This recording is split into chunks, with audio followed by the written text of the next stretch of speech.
Mr. President. Democratic Leader. Are we in a quorum, Mr. President? We are in a quorum call. I ask unanimous consent the quorum be dispensed with. Without objection. Thank you, Mr. President. Now, in a short time, the Senate will take a final vote on the nomination of Judge Brett Kavanaugh to the Supreme Court.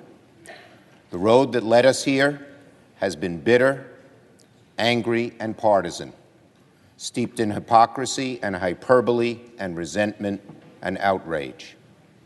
From start to finish, President Trump's nomination of Brett Kavanaugh to the United States Supreme Court has been one of the saddest moments in the history of the Senate. When the history of the Senate is written, this chapter will be a flashing red warning light of what to avoid.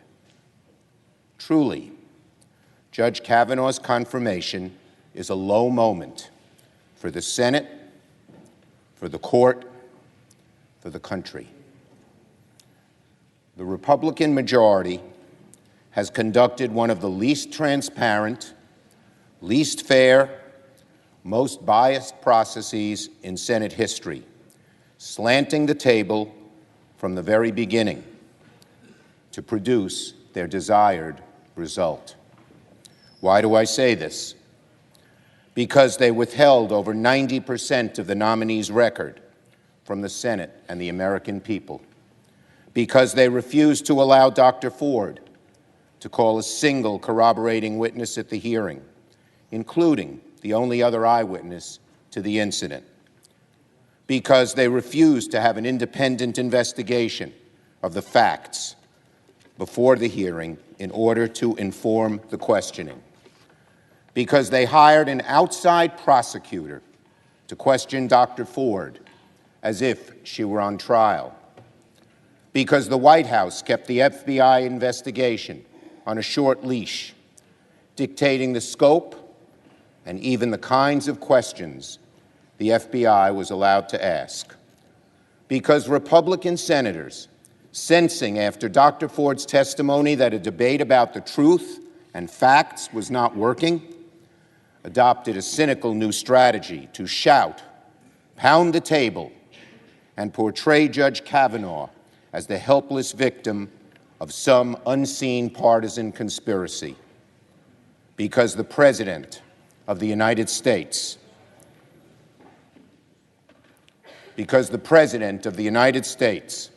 stooping to new depths, even for him, chose to stand before a crowd of thousands and cruelly ridicule a survivor of sexual assault.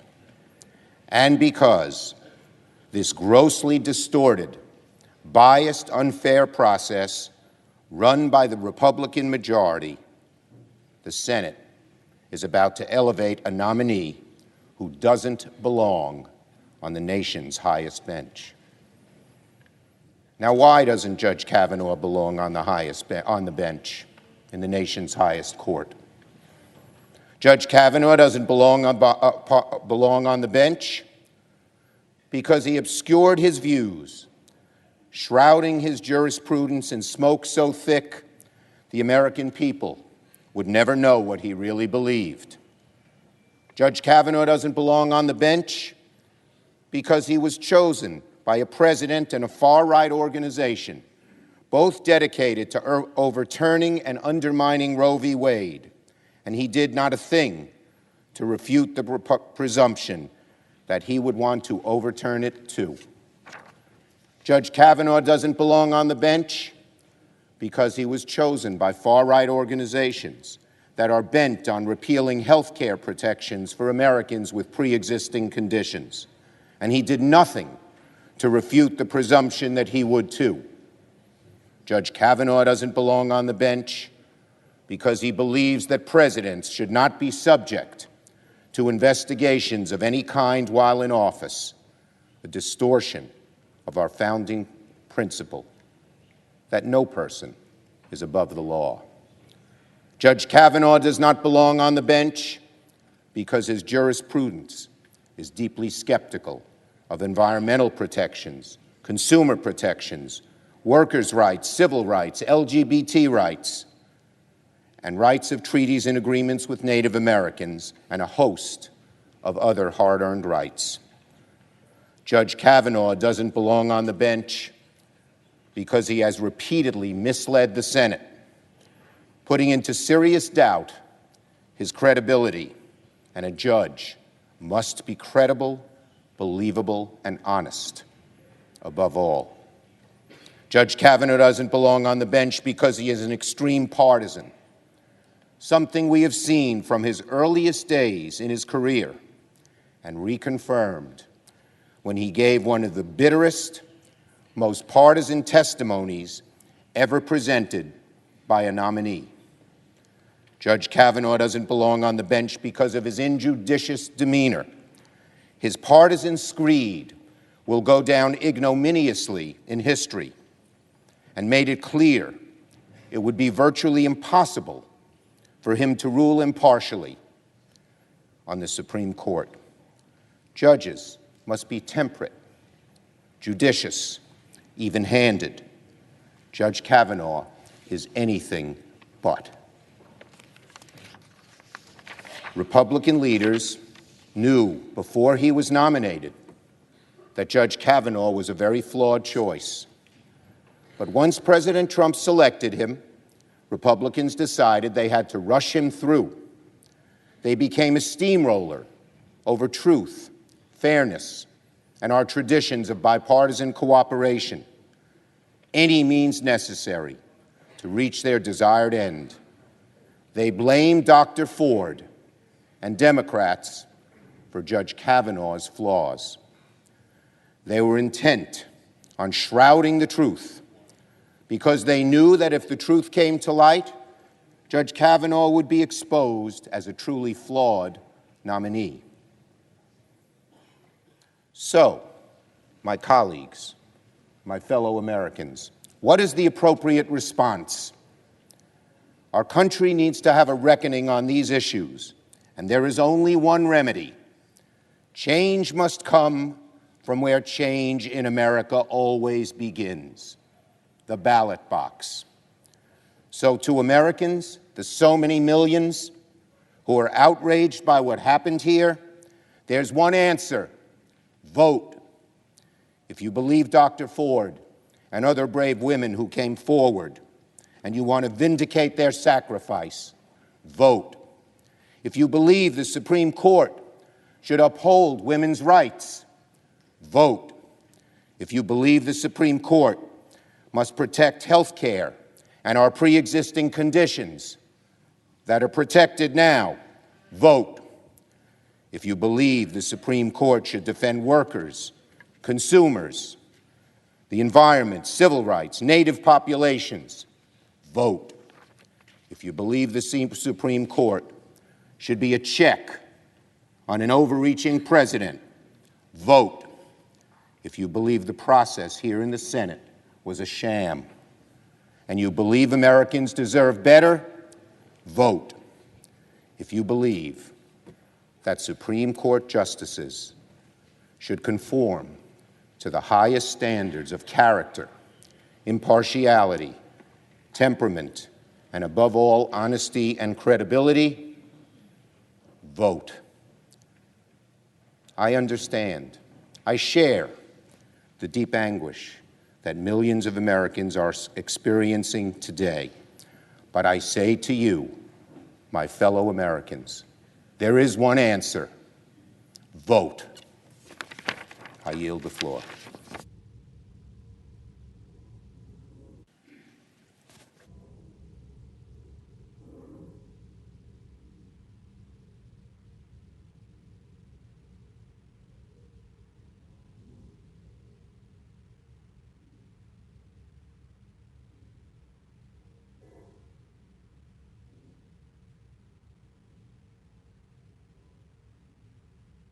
Mr. President. The Majority Leader. The Constitution of the United States was made not merely for the generation that then existed, but for posterity.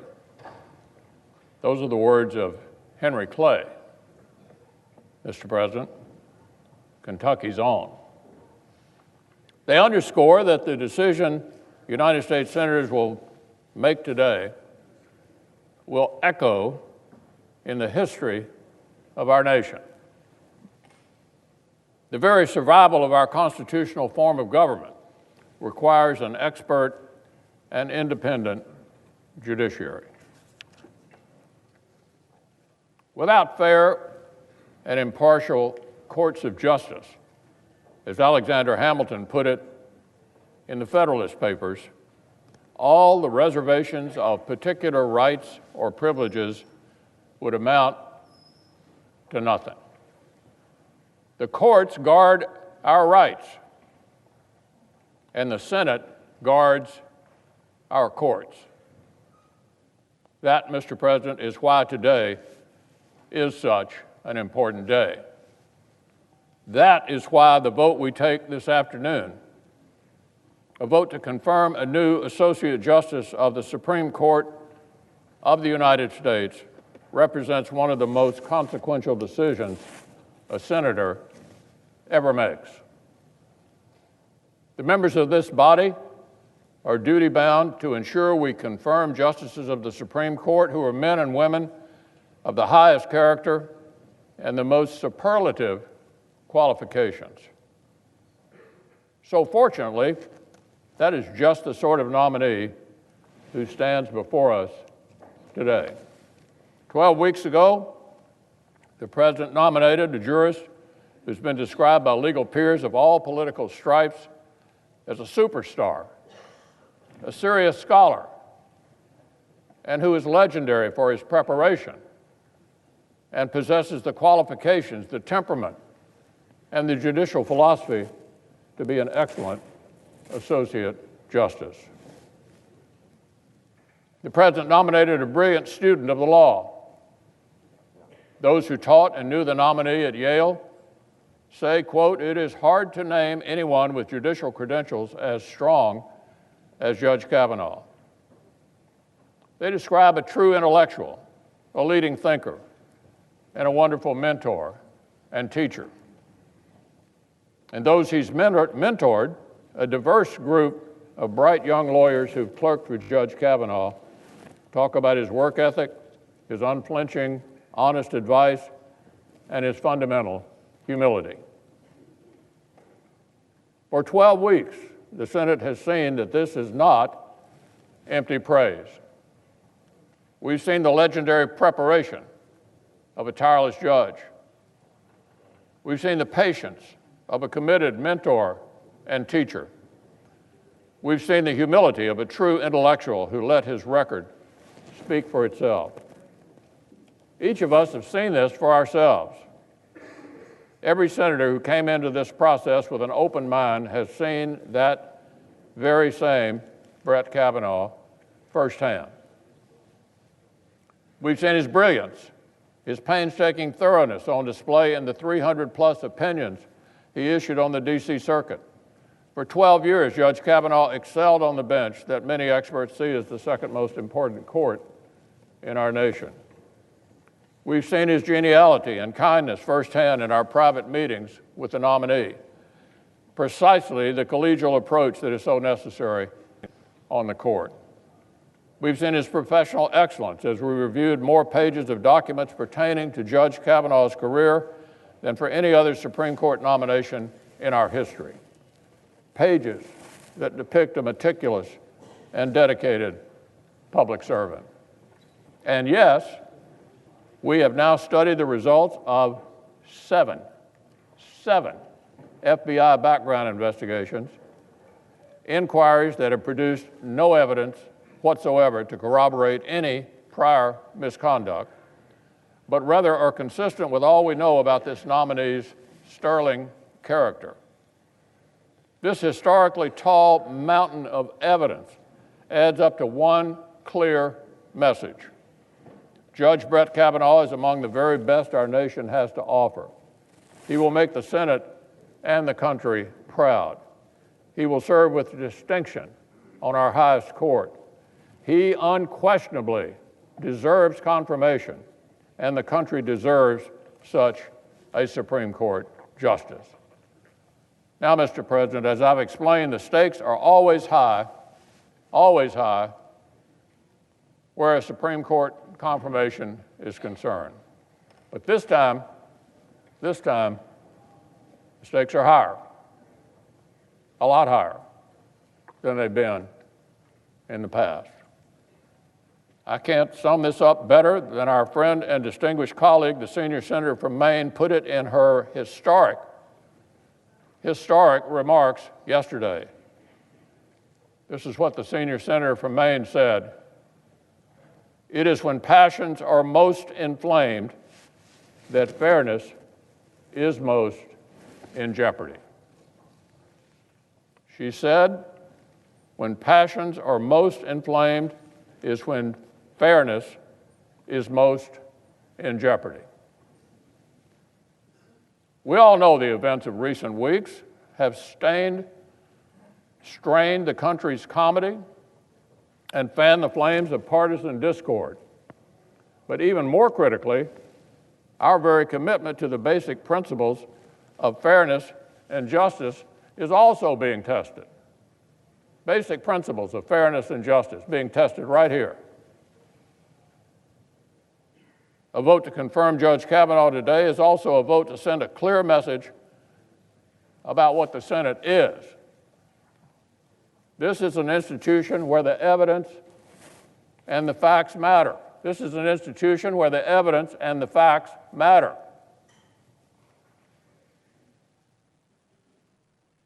This is the chamber in which the politics of intimidation and personal destruction do not win the day. That this is the body whose members themselves uphold the same commitment to American justice that we seek in the judges we examine. A vote to confirm Judge Kavanaugh today is a vote to end this brief, dark chapter in the Senate's history and turn the page toward a brighter tomorrow. The chamber we are privileged to occupy is often called the world's greatest deliberative body for good reason. We're called the world's greatest deliberative body for a good reason. When the rubber meets the road, when the hour is critical, when a historic precedent needs to be set, the United States Senate most often finds its way to doing what is right. Today, we can honor that history. We can vote to turn away from the darkness. We can vote to set a precedent about fairness and judgment that will define this body for the better. We can vote to confirm an excellent Supreme Court justice who will make the Senate and the American people proud. I yield the floor. As a reminder to our guests in the galleries, expressions of approval or disapproval are not permitted in the Senate galleries. Under the previous question, all post-cloture time has expired. The question is on the nomination.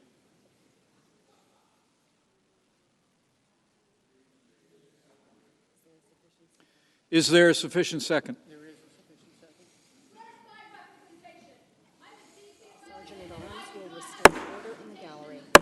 Sergeant at Arms will restore order in the gallery.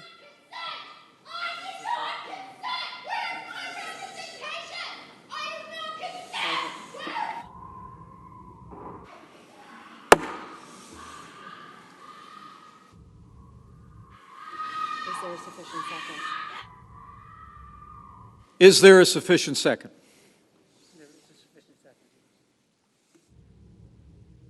There is a sufficient second.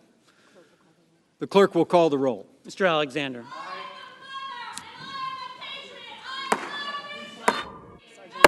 The Sergeant at Arms will restore order in the gallery.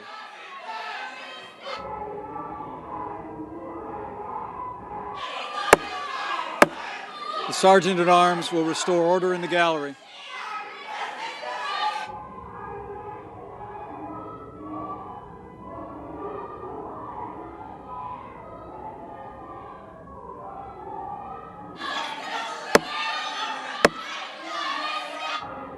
Sergeant at Arms will restore order in the gallery.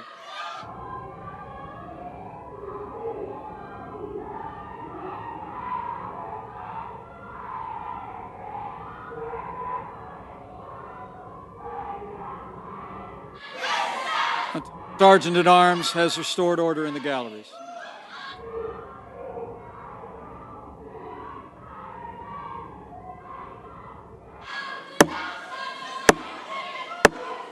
The Sergeant at Arms will restore order in the gallery.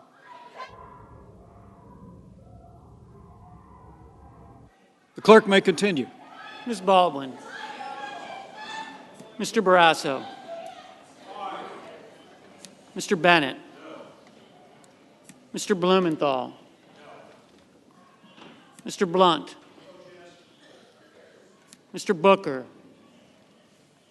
Mr. Bozeman. Mr. Brown. Mr. Burr. Ms. Cantwell. Mrs. Capito. Mr. Cardin. Mr. Carper. Mr. Casey. Mr. Cassidy. Ms. Collins.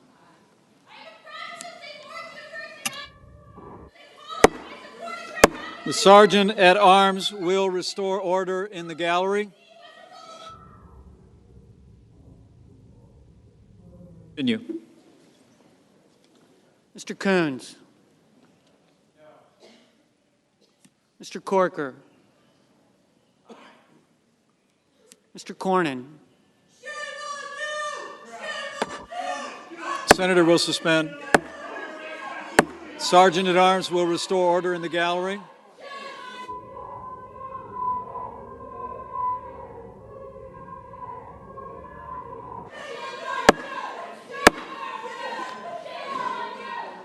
The Sergeant at Arms will restore order in the gallery.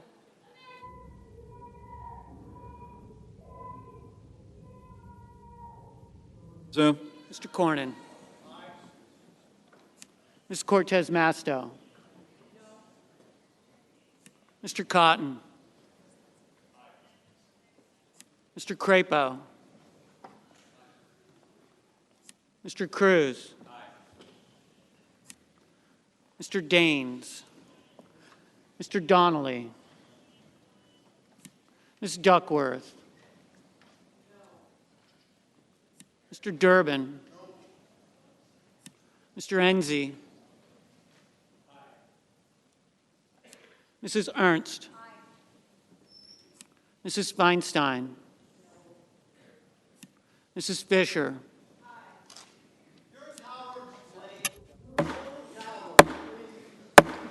The Sergeant at Arms will restore order in the gallery. Continue. Mr. Flake. Mr. Gardner. Mrs. Gillibrand. Mr. Graham. Mr. Grassley. Ms. Harris. Ms. Hassan. Mr. Hatch. Mr. Heinrich. Ms. Heitkamp. Mr. Heller. Ms. Hirono. Mr. Hoven. Mrs. Hyde-Smith. Mr. Inhofe. Mr. Isaacson. Mr. Johnson. Mr. Jones. Mr. Kane. Mr. Kennedy. Mr. King. Ms. Klobuchar. Mr. Kyle. Mr. Langford. Mr. Leahy. Mr. Lee. Mr. Manchin. Clerk will suspend. The Sergeant at Arms will restore order in the gallery. The Sergeant at Arms will restore order in the gallery. The Sergeant at Arms will restore order in the gallery.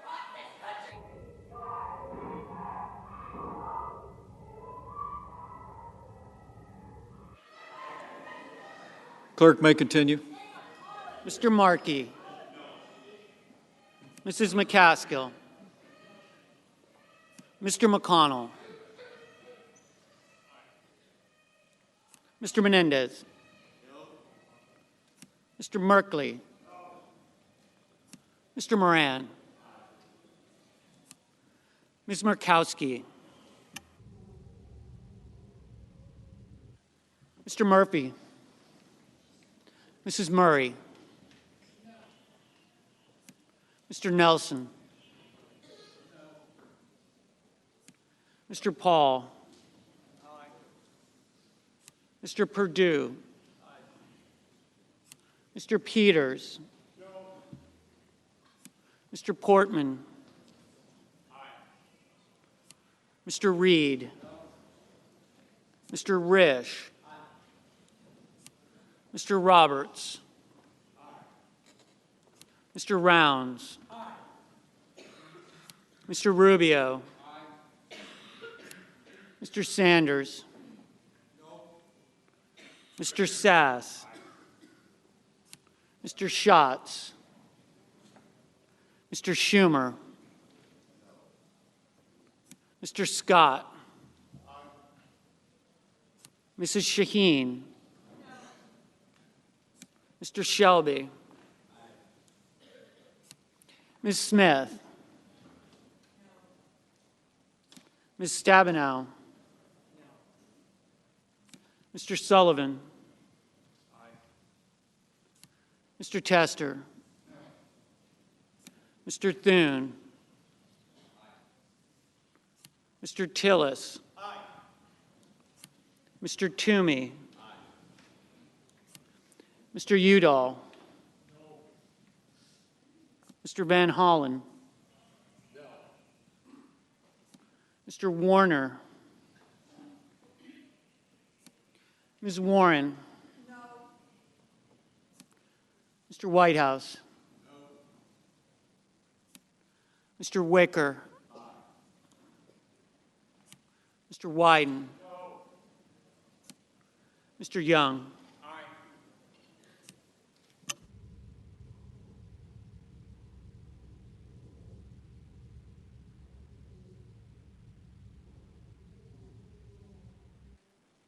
With my friend, the senator from Montana, Senator Daines, who is walking his daughter down the aisle this afternoon. If he were present and voting, he would have voted aye. I have voted no. The pair will not change the outcome of the vote. I therefore withdraw my vote. The senator has that right.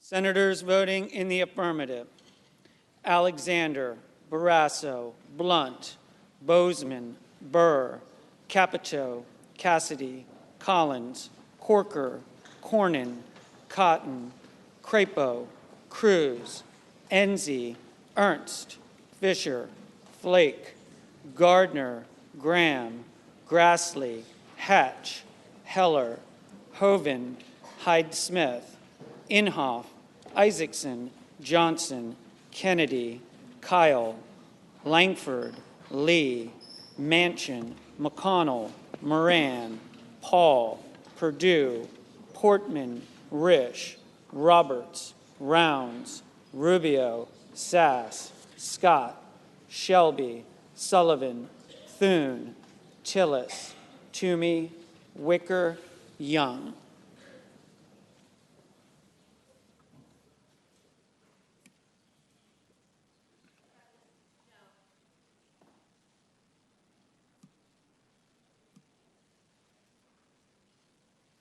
Senators voting in the negative: Baldwin, Bennett, Blumenthal, Booker, Brown, Cantwell, Cardin, Casey, Coons, Cortez Masto, Donnelly, Duckworth, Durbin, Feinstein, Gillibrand, Harris, Hassan, Heinrich, Heitkamp, Hirono, Jones, Kane, King, Klobuchar, Leahy, Markey, McCaskill, Menendez, Merkley, Murray, Nelson, Peters, Reed, Sanders, Schatz, Schumer, Shaheen, Smith, Stabenow, Tester, Udall, Van Hollen, Warner, Warren, Whitehouse, Wyden. Mr. Murphy? Mr. Murphy, no.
Mr. Carper.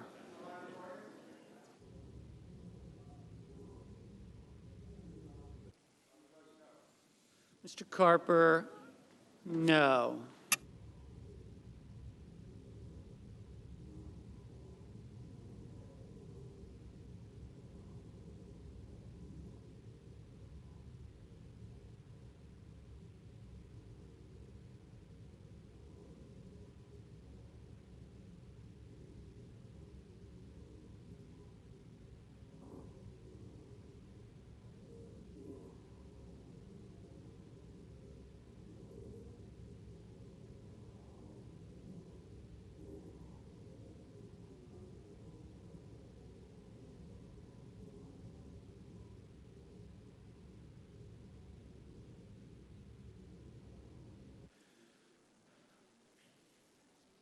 As a reminder to our guests in the galleries, expressions of approval or disapproval are not permitted in the Senate gallery.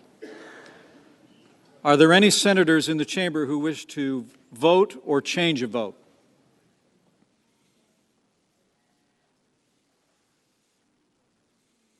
If not, on this vote, the ayes are 50, the nays are 48. The nomination of Brett M. Kavanaugh of Maryland to be an Associate Justice of the Supreme Court of the United States is confirmed. Mr. President, Majority Leader. I ask consent the motion to reconsider be considered made and laid upon the table, and the President be immediately notified of the Senate's action. Without objection. I suggest the absence of quorum. Sergeant at Arms will restore order in the gallery. The clerk will call the roll. Mr. Alexander.